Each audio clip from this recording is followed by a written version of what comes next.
Atos 2, 37 a 47.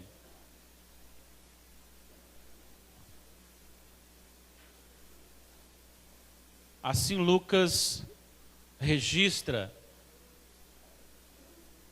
ouvindo eles estas coisas, compungiu-se-lhes o coração, e perguntaram a Pedro e aos demais apóstolos: que faremos, irmãos?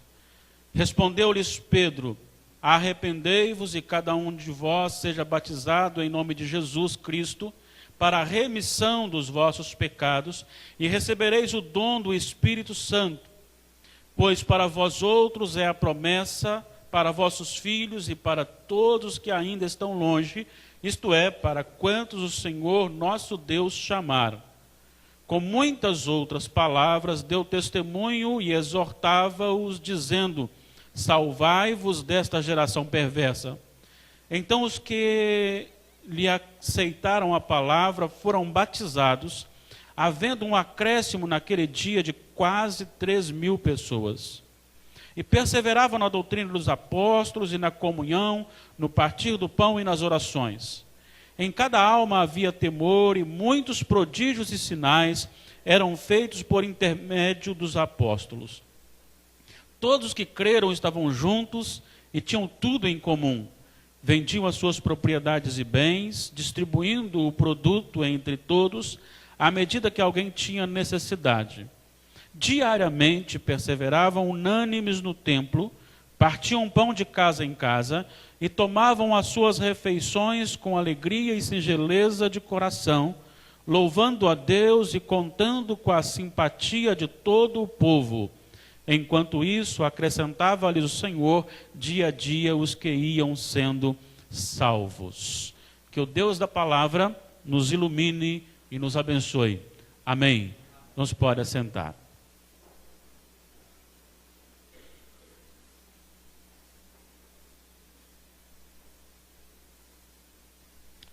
Hoje eu quero falar com os irmãos sobre o tema Nossa Vida em Cristo.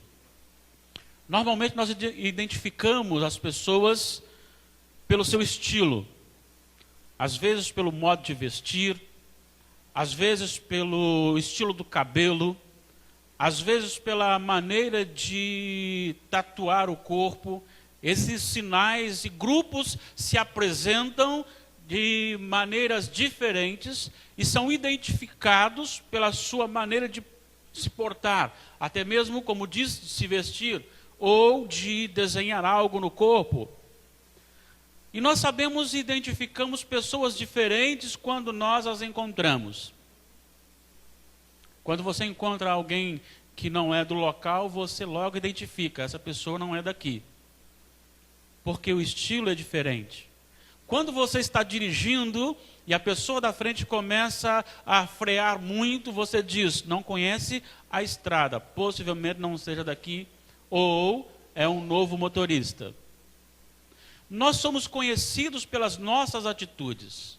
E as nossas atitudes são resposta ou consequência das nossas decisões. É por isso que eu quero hoje tratar brevemente com os irmãos sobre esse tema, nossa vida em Cristo. Porque nós precisamos também ser identificados como cristãos. Nós precisamos mostrar ao mundo com a nossa vida que Cristo é o Senhor do nosso coração. Lucas, escrevendo o chamado Atos dos Apóstolos, e ele busca toda a sua pesquisa e sob orientação do Espírito Santo, sob inspiração, ele registra os atos de Cristo através dos apóstolos e através da igreja. E no início ele começa a falar como a igreja começou a crescer. E o texto relacionado para a leitura, ele procede a um sermão de Pedro para dar uma explicação sobre o que havia acontecido no Pentecostes, mas ao mesmo tempo também um sermão confrontador com o pecado daqueles que levaram Cristo para a cruz, mas também uma mensagem de conforto, de consolo, que é a ressurreição do Senhor Jesus. Mas há aqui esse confronto e esse desafio, e é a partir desse desafio que o povo, ouvindo Pedro, faz uma pergunta: que faremos, irmãos? Se nós somos culpados da morte de Cristo, se nós somos pecadores, se ele então morreu por causa de nós, o que nós temos que fazer? Esta foi a pergunta daqueles homens, daquelas mulheres, daqueles jovens, possivelmente também de crianças que compunham aquelas famílias. E Pedro então prontamente tem a resposta, e a resposta de Pedro não é aquela: você é super valoroso para Deus. Interessante. Pedro não vai dizer assim: olha, você é muito especial para Deus. Pedro diz para eles: arrependei-vos. Pedro confronta ao pecado, o pecado de cada um, e anuncia então a decisão a ser tomada: arrependimento. E aquele povo então, ao ser então confrontado, toma a decisão do arrependimento, é batizado, recebe o Espírito Santo e tem a sua natureza transformada. E agora passa a ser povo de Deus. A ponto de que alguns, quando chegam a um determinado local, recebem pela primeira vez o nome de cristãos, porque a sua característica era toda de Cristo. Então, esses são cristãos, pelo seu modo de ser, seu modo de vestir, seu modo de falar, seu modo de pensar. Todas as atitudes dessas pessoas levavam e identificavam-os como cristãos, seguidores de Cristo. E aqui então vai dizer que eles começaram a viver uma vida totalmente moldada pela palavra de Deus. E perseveravam na doutrina dos apóstolos. Eles mantinham um relacionamento espiritual dentro de um parâmetro divino para a sua vida. Eles tinham um contato, uma comunhão, eles tinham o sacramento, a oração, eles tinham o templo, e vai dizer que diariamente estavam no templo, orando juntos, crescendo juntos, amadurecendo e se edificando para sair pregando e viver pregando a palavra. O ser humano ele é acometido muitas vezes de momentos de extremos. Enquanto há aquele grupo que se prendeu muito nas quatro paredes, há também aquele grupo que, para sair das quatro paredes, não valoriza o templo. Eu diria para você, e digo para você, que ambos estão errados. Porque em toda a palavra de Deus, e o próprio Jesus fazia isso, ele também amava esta comunhão na sinagoga. Ele estava lá muitas vezes.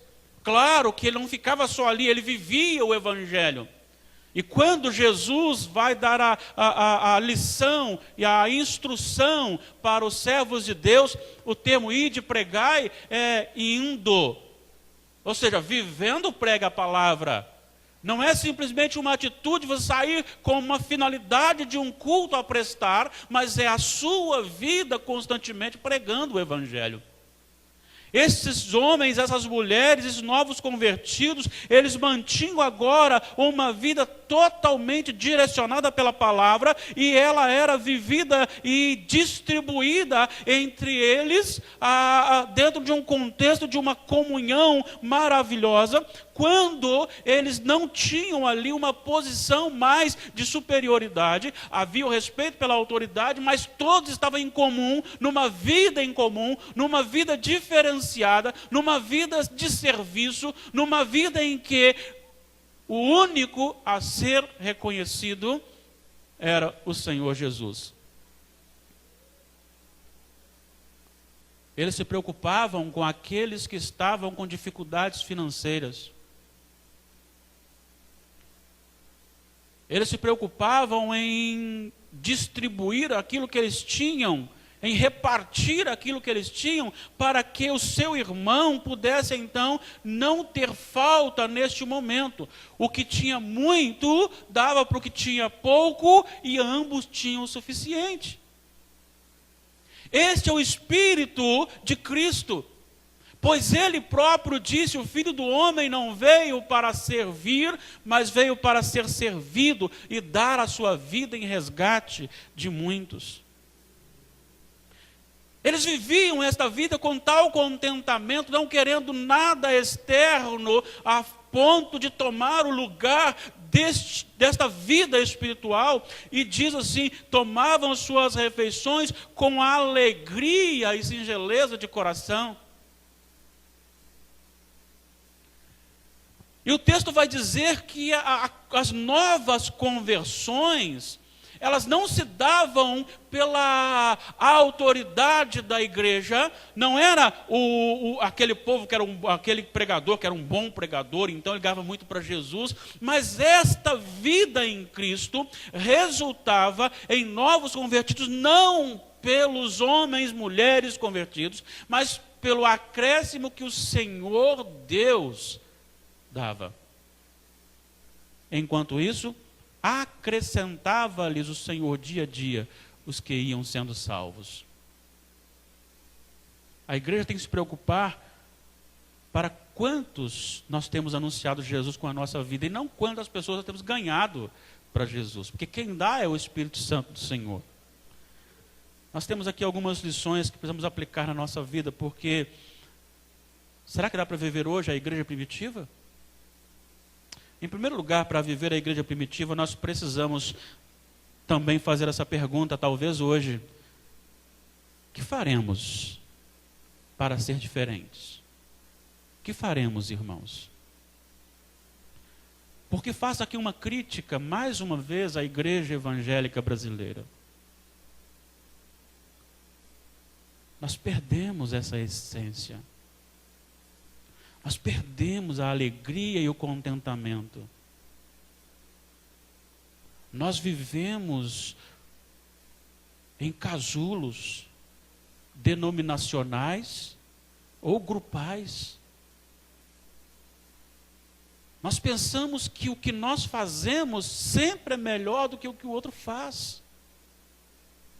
E às vezes até gostamos de receber os aplausos. Às vezes gostamos de ser focado. E a igreja precisa se arrepender e voltar àquela vida, porque a característica da vida em Cristo é igualar todos. Todos. Neste momento, quando Cristo entra no coração e há o arrependimento, o Espírito Santo nos converte. A primeira coisa que vai mudar na nossa vida é que nós vamos olhar todos no mesmo nível de culpa. Sem Jesus, todos nós somos culpados. Por mais que você faça boas obras, por mais que você distribua os seus bens, por mais que você evangelize, por mais que você frequente o templo ou os programas da igreja, seja no templo ou fora dele, por mais que você cante, por mais que você toque, por mais que você vá a determinados locais para fazer uma programação, sem Jesus você vai para o inferno, eu vou para o inferno. Porque a salvação, ela não está naquilo que eu faço, mas está naquilo que Jesus fez na cruz do Calvário. Sem Jesus não há salvação. Isto me coloca então no mesmo nível de todas as pessoas. E vai me fazer olhar para a outra pessoa com um olhar então de compaixão. Por saber que se ele ainda não está em Cristo, se ele ainda não recebeu a graça, ele não é pior do que eu sou, no fato de só sou salvo porque o Espírito Santo entrou no meu coração e eu tenho que desejar que ele também receba a graça salvadora, porque sem a graça, mesmo que eu não vá praticar o que ele está praticando, sem Jesus eu também sou culpado. Quando eu olho, então, de igual modo, eu vou saber que dependo exclusivamente do Senhor para tudo na minha vida. E aí, então, entra uma coisa muito importante. A perseverança na palavra de Deus. Com muita tristeza, com muita dor no coração, eu tenho percebido a aculturação da igreja. A igreja já não tem mais a Bíblia Sagrada como a única regra de fé e prática.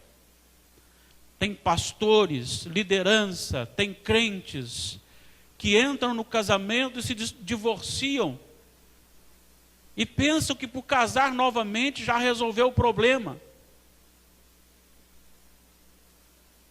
E aí você vai perguntar à pessoa, diz, não, a questão é que eu me enjoei com o meu cônjuge. Não tem mais afinidade.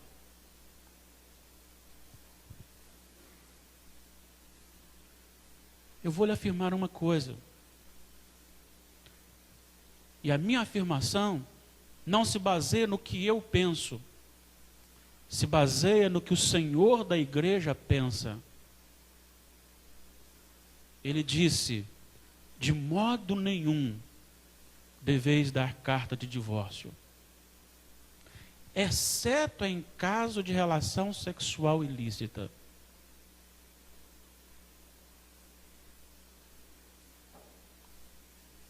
Mas a igreja, para atrair, para estar junto, ela está abrindo mão desses valores cristãos.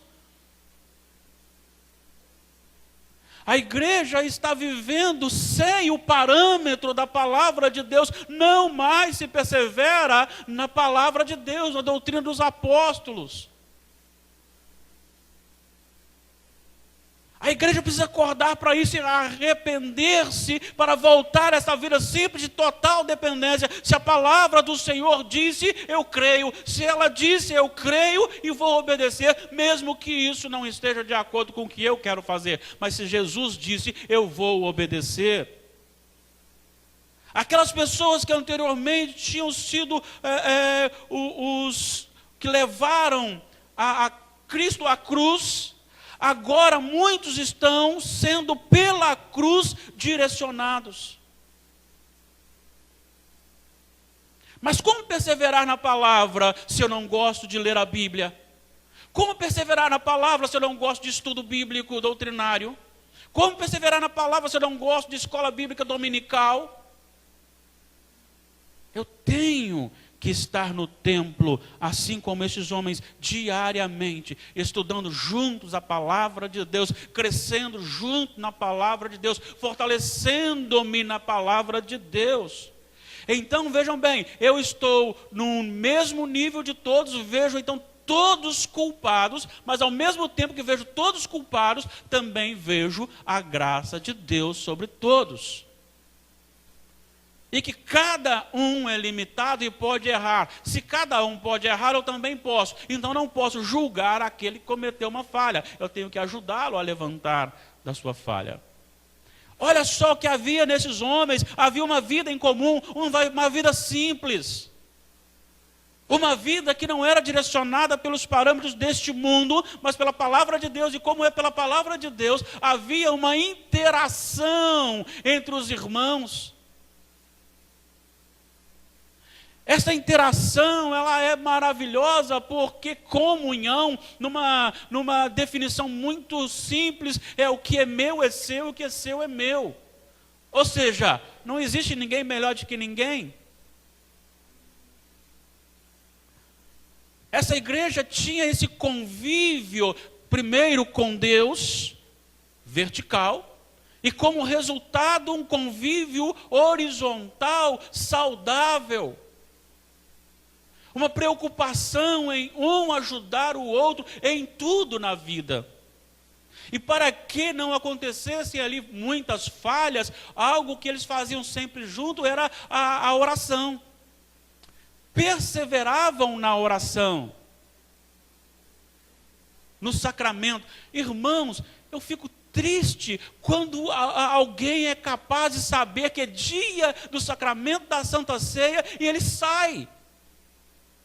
Não valoriza, não tem prazer nesse sacramento. Muitos pensam que isso é mais um ato do culto, mas isso não é mais um ato do culto, é uma ordenança de Jesus, e Ele disse que devemos nos esforçar para participar até que Ele venha. Você carrega neste momento do sacramento um momento muito especial de uma reflexão, e eles estavam aqui perseverantes no partir do pão, que é a comunhão da Santa Ceia do Senhor. Eu aprendi desde novo, e meu pai sempre me ensinou isso, e meu pastor também, que no dia da Santa Ceia, eu me esforçaria até dobrado para estar no templo. Porque é um momento que a gente vive, não que o pão e o cálice se transformam no corpo e sangue de Cristo, mas espiritualmente nós somos alimentados. É o momento que você volta na promessa de Deus, na crucificação de Jesus, na sua ressurreição, na vida aqui agora e na promessa da sua volta.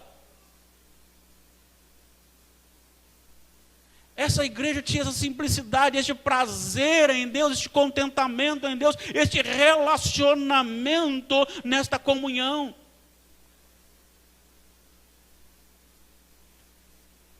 Eu não estou bem lembrado, mas alguém me disse que o filho aprendeu a identificar as reuniões da igreja. E aí ele chegou e falou assim: pai, hoje é reunião de oração, né? Por quê, filho? Ah, tem pouquinha gente. Uma criança. Eles tinham prazer na lei do Senhor, na doutrina, mas tinha prazer na oração, na partir do pão. Eles viviam com temor. Esse relacionamento, ele era moldado pelo temor a Deus, que resultava então num amor pelo seu próximo.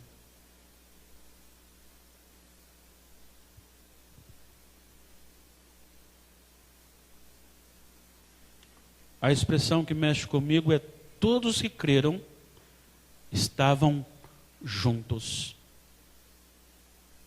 Deixa eu perguntar uma coisa, começando com os presbíteros da igreja. Você sabe o que está acontecendo na igreja?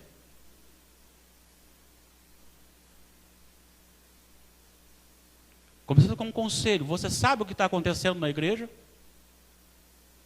Estendendo agora às outras autoridades da igreja, você sabe o que está acontecendo na igreja? Você conhece os membros da igreja?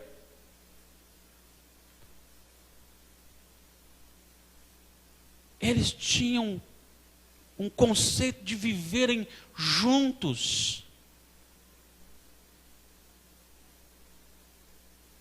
Eles estavam juntos, tinham tudo em comum. Amar a Deus sobre todas as coisas e ao próximo como a si mesmo. Eles viviam isso na prática, numa vida simples. Diariamente estavam no templo.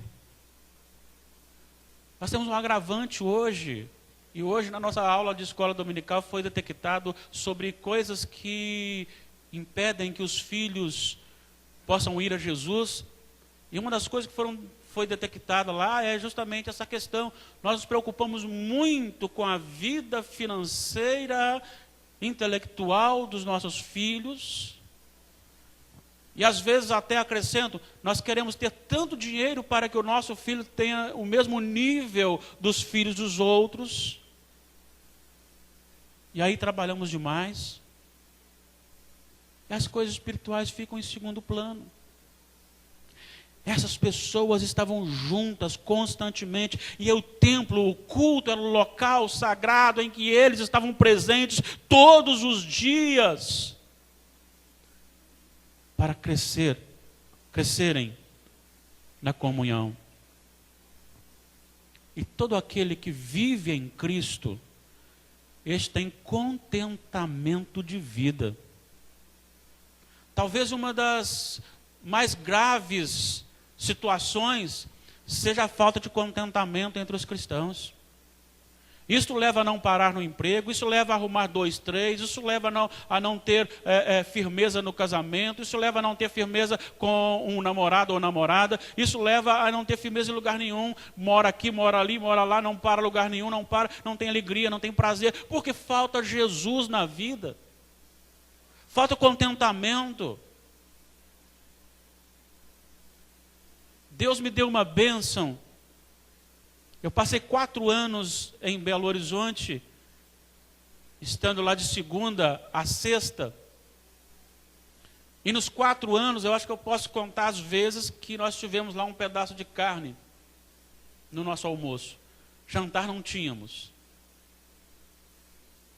Não é porque não dava a fim de comer, não. É porque não podia comprar mesmo para fazer janta. E confesso aos irmãos que o nosso cardápio de 4 anos foi, na sua maioria esmagadora de dias, arroz, feijão, sopa de batata e uma grande panela ou bacia de tudo que você pensar. Couve picada, alface, beterraba, pepino, tudo misturado.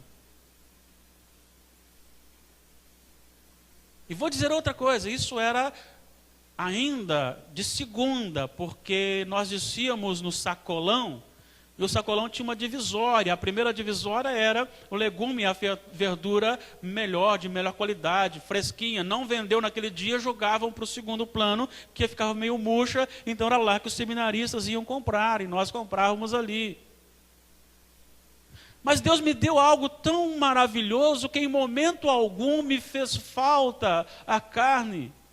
Deus me deu contentamento naquela alimentação e Ele me sustentou soberanamente. Ele sustentou a minha casa, Damares e o William Douglas, com um salário mínimo durante os 4 anos, tendo que fazer toda a despesa. Deus me sustentou, Ele me colocou o contentamento. E é isso que eu quero para a minha vida e quero para a sua vida. A vida em Cristo é uma vida de contentamento. Não significa que você não possa buscar crescer. Não é isso. O que eu estou dizendo é que você tem que estar contente naquilo que você faz. Se você quer crescer, busque. Se você quer estudar, estude. Mas estude com contentamento. Busque com contentamento. Trabalhe com contentamento, sabendo que tudo isso que você busca aqui, trabalho, finanças, fama, vão ficar por aqui. Essas coisas vão ficar por aqui. Agora, tem uma coisa que você pode levar para a eternidade: a plenitude do Espírito Santo, Senhor. Isso você pode levar.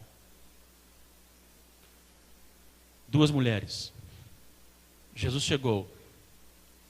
A primeira, com disposição de servir, começa a trabalhar, a preparar o lanche, limpar a casa, fazer tudo. A outra se assenta. E aquela que está trabalhando fica assustada e vira e diz: ô mestre, olha para ela. Muito paradona. Fala para ela me ajudar. E o mestre vira para Marta e diz: Marta, Marta,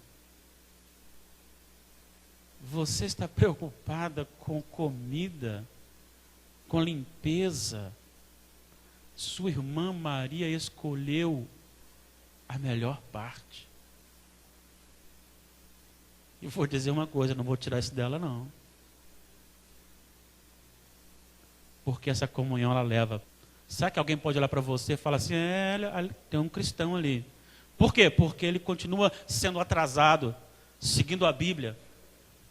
É isso que o mundo diz.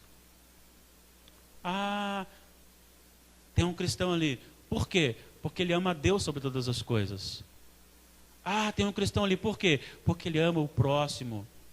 Porque ele não é superior a ninguém, não se sente, não se diz superior a ninguém. Porque ele tem contentamento no que ele faz, mesmo que seja uma coisa simples.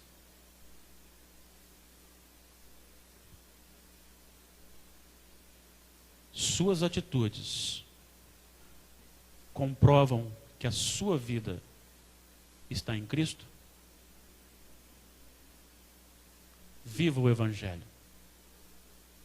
Encha-se do Espírito Santo de Deus. E aí você verá a diferença. Aquilo que o mundo oferece é aquilo que Deus oferece.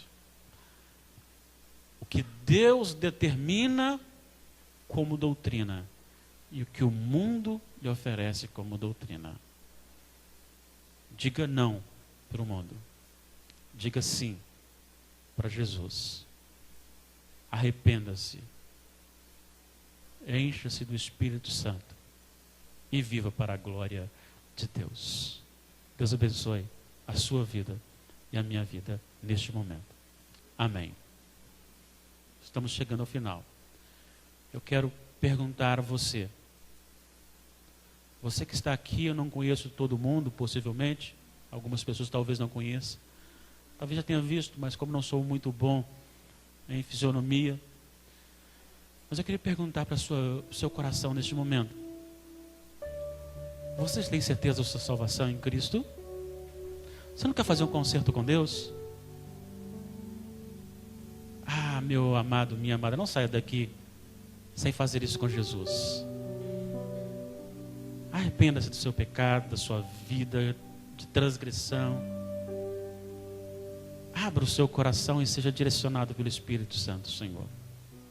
Ame a Deus sobre todas as coisas e ame o próximo como a si mesmo.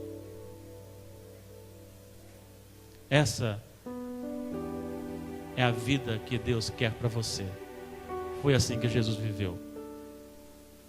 Vamos orar?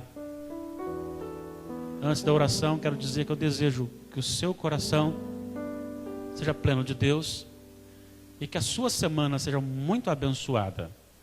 Não simplesmente no contexto de realizações benéficas à sua própria pessoa, mas principalmente para a glória de Deus. Que as pessoas olhem para você e falem assim: olha, estou vendo no seu agir o agir de Deus. Estou vendo no seu coração o coração de Deus. Em nome de Jesus.